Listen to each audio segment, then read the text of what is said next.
ዛሬ ደግሞ ለየት ባለ ሰርፕራይዝ መጥቼላችኋለሁ ማለት ነው። ውድ ተመልካቾቼ ዛሬ እንግዲህ ጉዞ የማደርገው ወደ መሃል አምባ ነው።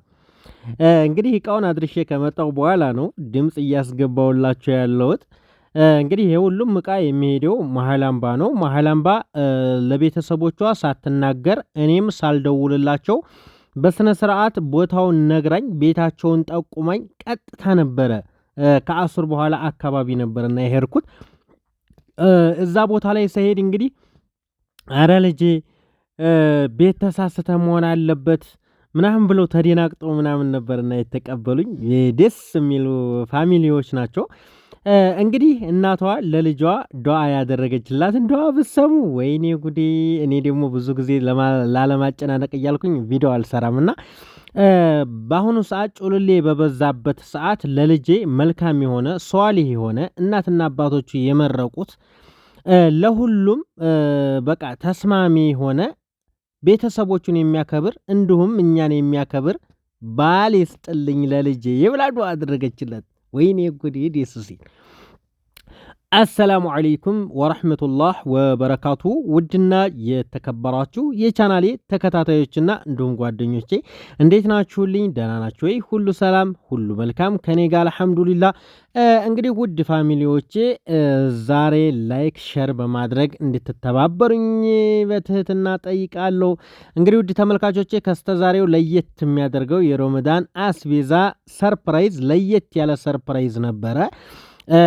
ከስከዛሬው ለየት የሚያደርገው ነገር ምንድነው? አልተደዋወልንም፣ አልነገርኳቸውም። እኔም ድንገት ነው እሷም ድንገት ነው ያዘዘችኝና ያው እንግዲህ በእንትን የረመዳን አስቤዛ እያከፋፈልኩኝ ከጧት ጀምሬ ማታ ድረስ በስተመጨረሻ እሷ ነበረችና ያዘዘችኝ። ድንገት ሆኖ ቀጥታ የእሷን ዕቃ ወደ መሃል አምባ ልጭንላት ነው ማለት ነው። ያው እንግዲህ ምንም ሳንደዋወል ምንም ሳልነግራቸው እንደነገርኳችሁ ቦታውን ነገረችኝ፣ ቤቱን ነገረችኝ፣ ጠቆመችኝ። በስነ ስርዓት በጠቆመችኝ መሰረት ቀጥ ብዬ ባጃጅ ይዤ እዛው በራፉ ላይ ነው የቆምኩት። በራፉ ላይ ስቆም ማለት ነው የሚገርማችሁ ነገር በጣም ነው የደነገጡት። ማለት እኔ ደግሞ ሳልነግር ምን ሳልል ቀጥታ ባጃጁ ቁም እንዳለ እቃ ማውረድ ነው ያስኩትና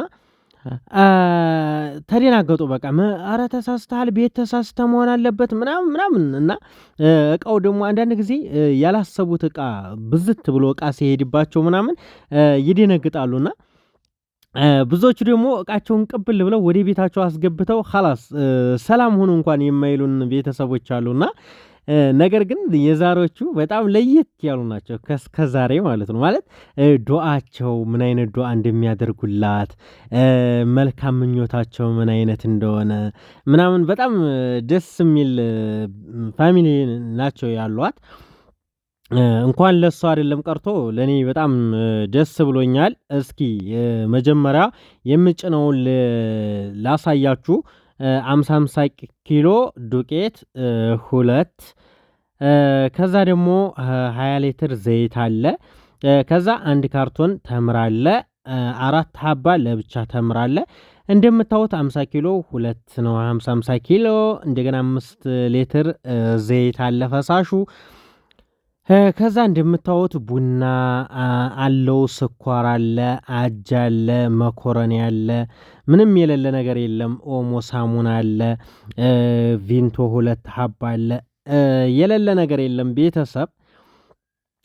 ነገር ግን በጣም ደስ ያለኝና በጣም የወደድኩት በጣም ደስታን የፈጠረልኝ አንዳንድ ጊዜ ማለት ነው እቃ በምወስድላቸው ሰዓት ቤተሰቦቻቸው በጣም ደስ ብሏቸው ከምንም በላይ መልካም ፍቅራቸውን ሲገልጹና በተለይ ለየት ያለ ዱዓ ሲደረግላቸው ወላሂ አልዓዚም እኔ በጣም ነው ደስ የሚለኝና ብዙ ጊዜ እቃ ሰጥቻቸው ዱዓ ሳያደርጉላቸው የልጆቻቸውን ፍቅር ሳይገልጹላቸው ፈገግ ሳይሉ በቃ እቃቸውን ተቀብለው ወደ ቤታቸው ሲገቡ ብዙ ጊዜ በጣም ነው የሚከፋኝ። ወላሂ ነው የምላችሁ ደስታ አይፈጥርልኝም እና እንደው በፍቅር ሲሆን ደስ ይላልና ውድ ተመልካቾቼ ይሄ እንግዲህ የምትመለከቱት በየቦታው የማወርደው እቃ ነው። አንዳንድ ጊዜ ያረባ እቃ ምናምን ሲሆን እንደገና ደግሞ በአስቸኳይ ምናምን ማድረስ ሳስብ ካሜራ ምናምን አልቀርጽም ማለት ነው። እዛ ስሰጥ ብቻ እንደሰጠሁ በውስጥ ለነሱ ለመላክ ዝም ብዬ የተወሰነች ቪዲዮና እንዲሁም ፎቶዋን ቀረጽ አደርጋለሁ ማለት ነው። ብዙ ጊዜ እንደዚህ ስለሆነ ነው ይሄ የተቆራረጠ ነው የማሳያችሁ። እንግዲህ የተቆራረጠ ቦታ የምሰጣቸው እቃዎች ናቸው። ውድ ተመልካቾቼ የዛሬውን እንግዲህ ለየት ያደርገዋል ያልኳችሁ ዱዓቸው ነው የተመቸኝ ማለት ነው። የምር ነው የምላችሁ ወቅታዊ ዱዓ ማለት የዛሬው ዱዓ ነው። ዱዓው ምን ይላል መሰላችሁ? ለልጄ መልካሙን ሷሊህ የሆነ ባል ይስጥልኝ፣ ቤተሰቦቹን የሚወድ እኛን የሚያከብር እሷን የሚወድና የሚያፈቅር ከሰሞኑ ከሚወራው ኤላስ ከሆነ ባል፣ ገንዘቧን ከሚፈልግ ባል፣ ልቧን ከሚሰብር ባል አላህ ይጠብቅልን። የተሻለውን እንደው በቃ ለወቅቱም ተወዳጅ የሆነውን ባል ይስጣት ለልጄ ብሎ ዱዓ ማድረግ ወላሂ ያስደስታል። ምክንያቱም የመጀመሪያ ስለሆነ እንደዚህ አይነት ዱዓ ሲያደርጉ ሰምቼ ስለማላቅ ለልጆቻቸው ደህናውን ባል ይስጥልን ብለው ዱዓ አድርገው አይቼም ሰምቼም አላውቅም። ነገር ግን የነዚህ ፋሚሊዎች ለየት ያለ ፋሚሊዎች ናቸው። በጣም ነው ደስ ያሉኝ፣ በጣም አስደስተውኛል። እንግዲህ ውድ ተመልካቾቼ ይህ የምትመለከቱት ሌላ ቦታ ላይ የተሰጠ ነው፣ ቪዲዮ ያልሰራሁት እንደዚሁ ተቆራራጭ ቪዲዮዎች የቀረኩትን በመሃል እያስገባው ላሳያችሁ ብዬ ነው። ብዙዎቻችሁ ያው እንግዲህ ቪዲዮ ያልተሰራላችሁ እንደዚህ ያው አስቸጋሪ ሲሆን እንደገና ደግሞ ስራ ሲበዛ ምናምን እንዴት ተመቸን ነው የምናደርገው እና በጣም ይቅርታ ማለት እፈልጋለሁ። በዚሁ አጋጣሚ ውድ ፋሚሊዎቼ በጣም አመሰግናለሁኝ።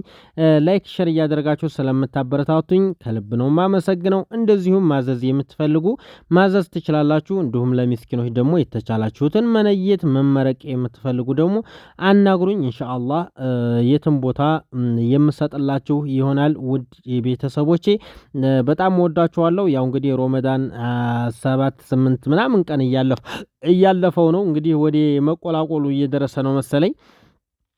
እስካሁን ድረስ ደስ በሚል ስራ እያሳለፍን እንገኛለን። አንዳንድ ጊዜ ያው ስራ በስራ ስታሳልፈው ቢዚ ስትሆኑ በጣም ደስ ይላል። እናንተንም አላህ ያበርታችሁ፣ እኛንም አላህ ያበርታን። ያው እንግዲህ ደስ የሚሉ ቤተሰብ ነው ያለሽ ውድ እህቴ። ይህን ቪዲዮ መከታተልሽ ስለማይቀር የቤተሰቦችሽን ዱዓ አሚን ብለሽ ተቀበይ። ይሄ ዱዓ ጠብ አይልም። ይሄ ዱዓ ከደረሰ አንቺ ሁሌም ደስተኛና የፍቅር የሆነ ዘመን ነው የሚኖርሽ ማለት ነው ውድ እህቴ። ያው እንደዚህ ማስደሰት ቤተሰብን እንደዚህ ማስደሰት በጣም ጥሩ ነውና ታሞ ተመማቀቅ አስቀድሞ መጠንቀቅ ይባላል። በስልክ ተጀናጅናችሁና ፍቅራችሁ አግብታችሁ ገንዘባችሁን ተበልታችሁ ከምታለቅሱ ቤተሰቦቻችሁን በዚህ መልኩ አስደስቱ። ሰላማችሁ ይብዛ።